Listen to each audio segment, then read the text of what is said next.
Welcome to the Mother Isn't Mother podcast with me, Adenike Babalola, and this is the platform where you get to improve your English speaking skills through English films and TV dramas. Now, I believe strongly that films are a fun, easy, and efficient way to learn English because you get to listen to the actors and actresses as they speak in a natural and authentic way. So on this podcast, we would listen to clips from different films and we would learn new vocabulary, correct pronunciation, English idioms, and so much more. I am confident that you will learn so much and have a great time. Enjoy your listening. Hello and welcome to the Mother Isn't Mother podcast with me, Adenike Babalola. This is episode 2 and it is titled 3 English Lessons from Spanglish to Improve Your English Speaking Skills. If you're listening to me for the first time, you are welcome and I am grateful that you chose to spend some time of your day learning with me. And if you're a returning listener, welcome back. It is a pleasure to have you come back to listen to me. Now, I'm going to do a quick shout out to countries where you are listening from. So if you hear your country, you know this is me giving you a big hug and saying thank you. Now let's run through. Nigeria, Canada, the United States, Germany, Finland, South Korea, Japan, Indonesia, Bangladesh, the United Kingdom, France, Singapore, Iran, Turkey, Austria, Afghanistan, Sweden, Egypt, Qatar, Poland, Myanmar, Cameroon, Oman, Kazakhstan, India, Rwanda, Cote d'Ivoire, Taiwan, Vietnam, Italy, Australia, Nepal, Chile, Kuwait, Netherlands, and Iraq. Thank you so much for tuning in. Now let's proceed with the lesson for today. Okay, so I would like to ask you a question. Have you ever moved to a new country where they speak a different language from what you know? And you were unable to communicate to the people that you met there. Perhaps you went to work, you went for work purposes, or maybe you went for a visit and then you realized that you could not speak the language and it was just not easy for you to connect with people and get around and all. Well, this is similar to my personal experience. Since we moved to South Korea, it has been interesting because I have had to learn the language, and not just because I need it to function. I'm somebody who loves languages, and learning Korean has been a ride because there have been ups and downs. There have been times when I just did not understand what I was doing, but I have kept at it. Now, this is exactly what you have in the story that we have in Spanglish, okay? So this is an American romantic comedy that features Adam Sandler, one of the guys from Friends, the popular TV series. But it's not about him. It's about a Mexican mom and daughter that moved from Mexico to Los Angeles in the US. Now you find that they want a better life. But then when they get to the US, the mom, Flor, has to get a job. And the job she gets is with a wealthy American family. But she cannot speak English. She cannot speak English. Even when she's asked her name, she depends on her cousin who goes with her for let me call it an interview, right? The first meeting with her employers. And then she gets the job. But throughout, or for a great part of that movie, we find that she depends on her daughter, Christina, to translate, to help her understand what is said to her, and of course to even communicate with our employers. Now, there are 3 lessons in this film for you. I have chosen 3 lessons. Of course, there are more, but I have chosen to focus on just 3 so that I don't overwhelm you. Okay. Now, the first thing we're going to learn is the word meticulous. Deb is the employer of Flor. She uses this word to describe herself to Flor. The second one is an English idiom, and that is to be on the same page. This is something that Deb uses again with her husband, John, who is a top chef in the US. Now, the third lesson for you is show someone the ropes. Show someone the ropes. And Deb uses this when she's talking to John about Flor. But one thing I want to share with you is, if you do watch this film, you realize that language learning is a journey and it begins in your mind. If you decide that you can do this and you will do it, I promise you, no mountain will be too high for you. Look at me, for example. When I greet people in Korean and I say things like 안녕하세요, Jeremy Adenike Manasu Bangasumida, and all of that. When I do all of the greeting and I want to say thank you and I say Kamsamida, or I want to ask how they are doing and I say something like Ciao jineseyo, or I go to the grocery store and I want to greet the attendant there and I say something like Oremaniyeyo. When I say that thing to say, long time no see, these people assume that I can, I understand more, and they begin to say many more things to me. Unfortunately, I don't understand jack, right? But this is just to show you that you need to keep putting yourself out there. And this is what we see in the story of Flor. She puts herself out there and decides that she's going to learn English. And we get to see her journey. We see her learning, listening, using flashcards, watching TV, making notes, and doing all of that. Okay, so now we are going to proceed to listen to the clips for each of this, each of these lessons. But first, I'm going to take the time to explain each of them to you. So let's look at the word meticulous. Okay, now meticulous is an adjective that you use to describe someone who pays great attention to detail. So when you say that somebody is extra careful or very thorough or precise, you're talking about somebody who is meticulous.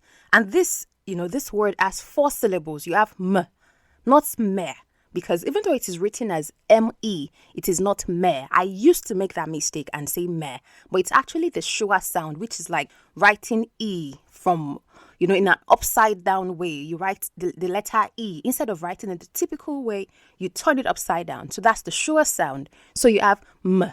And then the stress is on the next syllable, which is tick. So you have matik. Now the fourth syllable, culus, also take the schwa sound as the vowels in them. So you have meticulous, okay? Now, an example of this word, besides what we're going to listen to in the clip, is somebody who is diligent. You say somebody is diligent. So you can have something like, in the workplace, being meticulous is important. Or you can say that surgeons must be meticulous to ensure successful operations. Okay, so now I'm going to pause so that you can listen to how Deb uses this word to describe herself when she meets Flor for the first time. Okay? Okay, let's just talk. ¿Qué platiquemos? Well, I have 2 children, and my husband is a chef, a top chef. That makes me something. Anyway, he works nights. So, do you work? yes. No, not right now. Why? Well, how do you know to ask that? Well, it's okay. I mean, I can talk about it. I helped run a commercial design company up until 4 months ago when it was downsized to Zip, and now I'm a full-time mom. Gulp. Double gulp. Anyway, I have 2 children. My son, George, is 9. Bernie, and I like the house. I like the house to be like me, and then I'm very loose and meticulous, at the same time. But it's all about first names and closeness here. Let her know, absolutely. But I do care about the place. I'm so sorry I'm not leaving you time to translate. Esta vieja está rarísima. ¿Que tiene 2 niños? What's your name? Yamo. Okay, so that is it. Now, I let you listen to a longer part of it because I wanted you to get the context. Okay, so this is Deb describing herself, talking about her children. She says, I have 2 children. My son, Georgie, is 9. Bernie, and I like the house to be like me, I'm very loose and meticulous at the same time. Okay, so Deb uses this to give a description of herself to Flor. Now, if you would like to describe yourself to somebody using this identity of you are thorough, you're careful, you do things well, it's even something that is required in workplaces. They expect you to pay great attention to detail and all of that. So that's something that you should know. In fact, there is a quote by Colin Powell that says, success is the result of perfection, hard work, learning from failure, loyalty, and persistence. Okay, so this quote also emphasizes the importance of meticulous. Okay, now we are going to go on to the second thing you're learning, and this is be on the same page. This English idiom is used to get people to agree on the same thing or have the same view or attitude to things. Okay, so it means that when you belong to a team or you are part of a project, you have to see things from the same angle. You have to share the same view or thoughts that other people have. Okay. And then one example of this that can be used, let's say when you're collaborating with other people, is this. Effective communication is essential to keep the team on the same page during collaborative projects. Okay, so that's just an example of how you can use this idiom. Now we're going to listen to the clip from the film Spanglish just to understand how it was used by Deb when she was speaking with her husband. Okay, and then I'm going to talk about it. No. Yes, actual up. Hey, Dad! You was mad at me as mom because of what happened?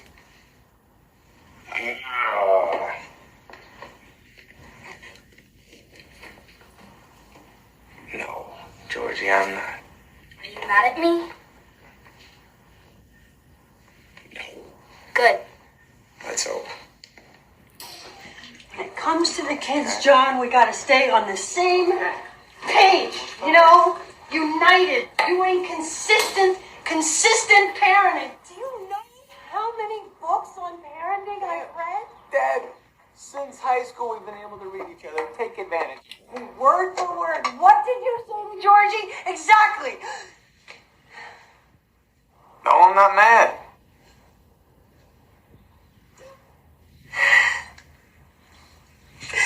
Good guy. Bad guy.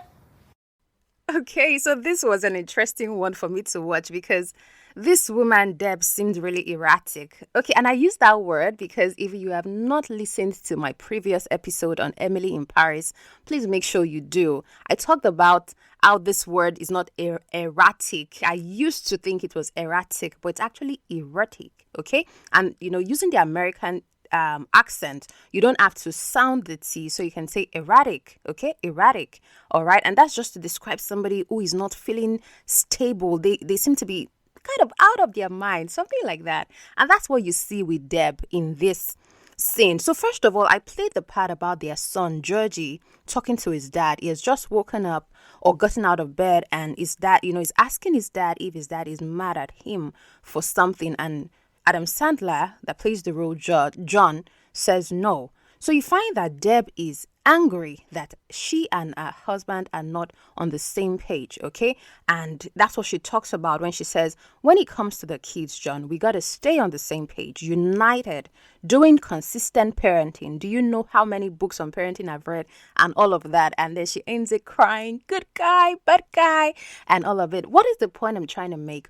When you say stay on the same page or be on the same page, you're trying to say that you should agree. You need to approach things the same way. You need to do things the same way so that you can get the same result. You need to, share the same views and attitudes and expectations and all of it. And so that's what you add in this second clip. Remember that you can get this lesson as a pin on Pinterest. You just have to click the link in my show notes and it will take you to Pinterest. You will find the exact pin for this lesson, okay? And then you can download it. You can go over it again next time, or you can share it with somebody you know who is also trying to improve their English speaking skills. Apart from this, if you would love to read a long and detailed blog post about this lesson, please head over to Medium and search for Mother Isn't Mother podcast. You would find the lesson for this episode there, and you can read it and get access to other things. But more important is the Patreon club for people who want to access longer videos. If you want the actual video, not just the audio now, you want the video podcast for this lesson, and then you want more than I'm giving. Usually the audio podcast gives just 3 lessons, but if you're looking to achieve things like 5, 6, 7 lessons, then I recommend that you become a patron for the Mother Isn't Mother podcast. You get to learn vocabulary, you get to actually watch these scenes with me, and beyond that, we get to discuss more language learning strategies that can help you to improve your speaking skills, okay? So please click on the show notes. You would find the link to become one of my patrons, and we'll get to it. Now we are going to, play the third clip. But before we do that, I'll take some time to explain it. Okay, so what we have as the third one is show someone the ropes. Okay, show someone the ropes. And this is also an English idiom. But what does it mean? It's not literal. Remember that idioms are not meant to be taken the way they sound or the way they look. For example, we just talked about stay on the same page. This does not mean that you're going to open a book and let's say two people, you and somebody else would stand on the book. No, it just means that, as I said in that one, you are agreeing on something, looking at it from the same viewpoint and all of it. But in the case of show someone the ropes, it's not about real ropes, even though it has to do with, I think it's connected to nautical routes, about sailing ships and all of it, how to control the ship and everything. But in this case, what it really means is that you teach somebody how to get something done, especially when they are new to it. So let's assume you are new to a job, or you are trying to attempt an activity and you don't know how it is done. If somebody offers to show you the ropes, it means that they want to guide you or mentor you or train you or instruct you or actually show you how to do what needs to be done. Now, in this context, we find that Deb uses it with Flor when she's speaking to John. Now, I'm going to play that clip to you and you're going to listen to it so you can get the actual context. I didn't know Deb found somebody. You work here? You gonna help out with the house and the kids? Solo español. You work here and you don't speak any English at all. All she has to do is dial 911 and press 2 for Spanish. This is a... Flor, this is Georgie, and this is John. John, this is Flor. Flor. Sí, perfecto. Great. I'll take Georgie to school. No, I'm doing it. Show Flor the ropes. Flor, will you come with me, please? Yeah, okay. Flor, just come. Here. She's mad. You're fine. Dad, What? you love me. Okay, so this was also an interesting one. Of course, Deb in this scene is, she has red eyes. She's not very happy. She had been crying and all of it. But then when John meets Flor, you find that he's concerned. You work here and you don't speak any English. But that's not where we're going. We're going to the part where Deb says, John tells her that he's going to take Georgie, their son, to school. But Deb replies saying, no, I'm doing it. I'm going to show Flor the ropes. Okay, and I want to try to get that name, Flor. Something like that, because you find that John pronounced the name correctly, but when Deb met Flor, she could not sound the name right. So it's supposed to be Flor, Flor, and then you roll your tongue to sound the R and all of it. Remember that this is Spanglish. So this is a film that emphasizes, Spanish and English, just as you have Nigerian English, you have Indian English. In fact, here in South Korea, they have Konglish, which is a blend of Korean and English, okay? So what it means, what show someone the ropes mean is you're trying to teach them or help them get started with what they have to do, okay? So that is it for the lessons, I've shared the 3 lessons with you, but that is not all. You have to answer some questions. This is quiz time and you get to answer some questions just to be sure that this has really sunk in and all of it. Okay, so are you ready? So grab your pen and paper and let's get to it. I'm going to read you some questions, and what you have to do is I would describe a situation and you would tell me which word or idiom fits best. Can we do this? Yes, I know we can. Let's go. So the first one, Bella is very careful when painting. She makes sure every stroke is perfect. What word describes Bella? Did you get it? Okay, I'm going to pause for 2 seconds, then we move to the next one. 1, 2. Okay, the next question. The new intern needs to learn how to operate the machines in the factory. What idiom describes what his mentor will do? Did you get the question? Okay, put your answer down.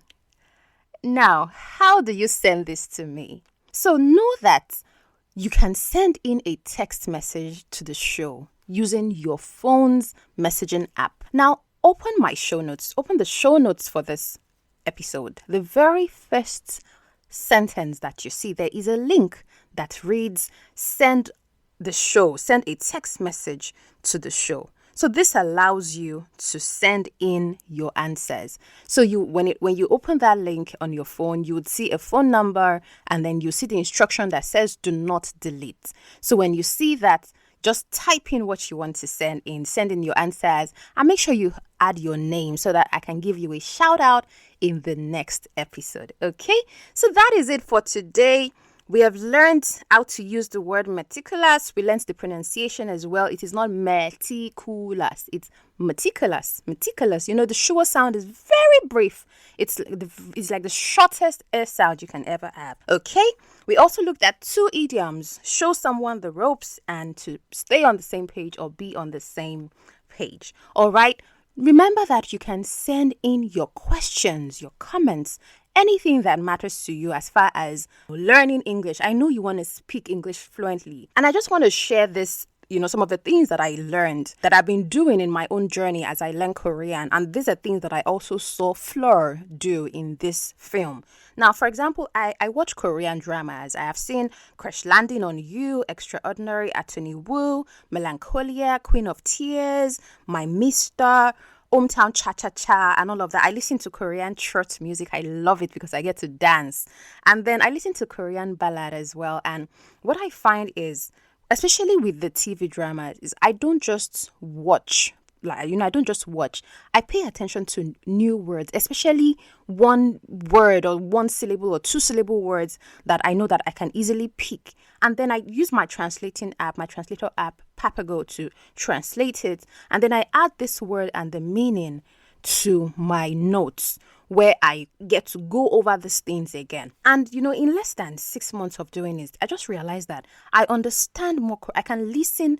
I understand more when I listen. I'm able to go back to the things I've learned and use them when I attempt to speak with people. And it gives me a lot of joy because I can see my progress. And this is what we find in the latter part of the film, where Flor, she pays about over $500 to get some resources for learning English, because she told her daughter she wasn't going to depend on her anymore to learn to communicate with her bosses and all of that. And then she uses flashcards. She does a lot of listening and repeating. She watches TV and writes things down. She just reminded me of myself. And I don't know if this is the same thing you're doing, but I just shared the strategies with you so that you know that language learning is a journey. You can't exhaust everything in one day. You have to keep going and you have to keep improving. But remember that even when you're watching films, since this podcast focuses on films, don't just watch.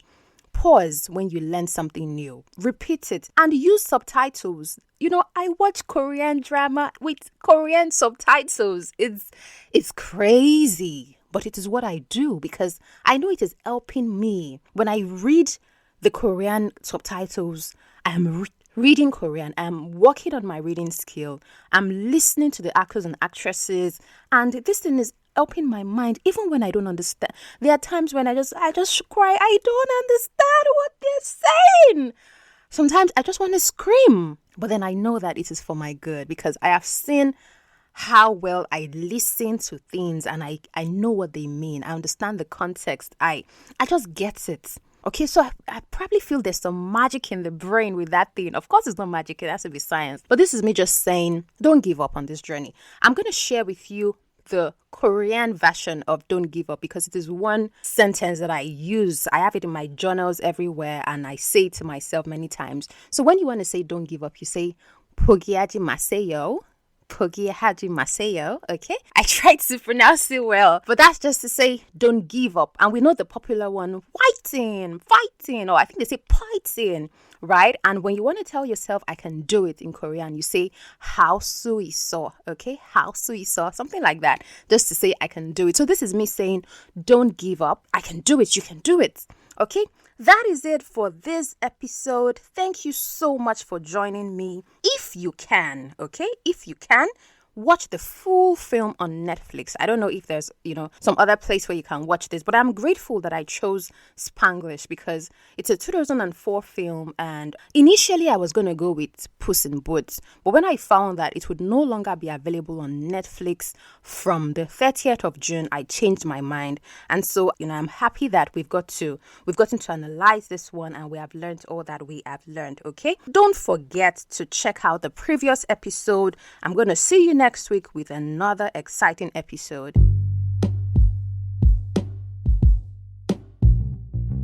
So that is it for this episode. Thank you so much for spending some time of your day with me. I remain your host, Adenike Babalola. If you enjoyed this episode, please give it a 5-star wherever it is that you get your podcast. And remember to subscribe and follow on social media as well.